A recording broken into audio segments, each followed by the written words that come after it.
Hello, welcome to this video. இன்று நான் சொல்கிற வசனம் சங்கீதம் 122:7. உன் அலங்காரத்திற்குள்ளே சமாதானம், உன் அரமனைக்குள்ளே சுகமும் இருப்பதாக.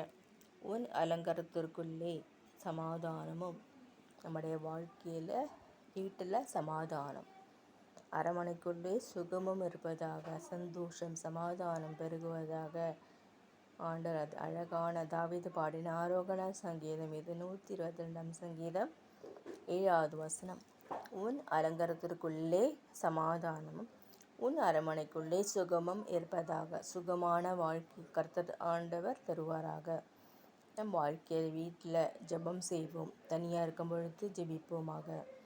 அவ்வாறு ஜெபிக்கும் பொழுது சமாதானம் பெருகும்.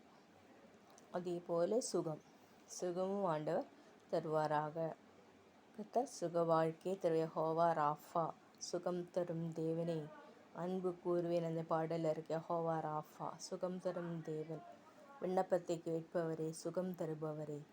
ஆகவே இந்த பாடலெல்லாம் கர்த்தர் சுகம் தருகிற கர்த்தர், சமாதானம் சந்தோஷம் பெருகச் செய்கிற கர்த்தர். ஆகவே நாம் கலங்க வேண்டாம். நாம் ஜெபிப்போமாக, வேதத்தை வாசிப்போமாக. ஒரு வேத புத்தகத்தை வாங்கி வையுங்கள், அதை தினந்தோறும் வாசியுங்கள். தேவனுடைய பிள்ளைகளோடு ஐக்கியம் கொள்ளுங்கள். அவர்கள் பேசவில்லை என்றாலும் இயேசுவோடு நீங்கள் ஜெபியுங்கள். இயேசுவோடு உங்கள் வாழ்க்கை இருக்கட்டும். இயேசுவோடு நெருங்கி வாழ்வோமாக. உங்கள் வாழ்க்கையில் கடவுள் எல்லா பகுதியிலும் ஆசீர்வதிப்பாராக. ஆமீன், ஆமீன்.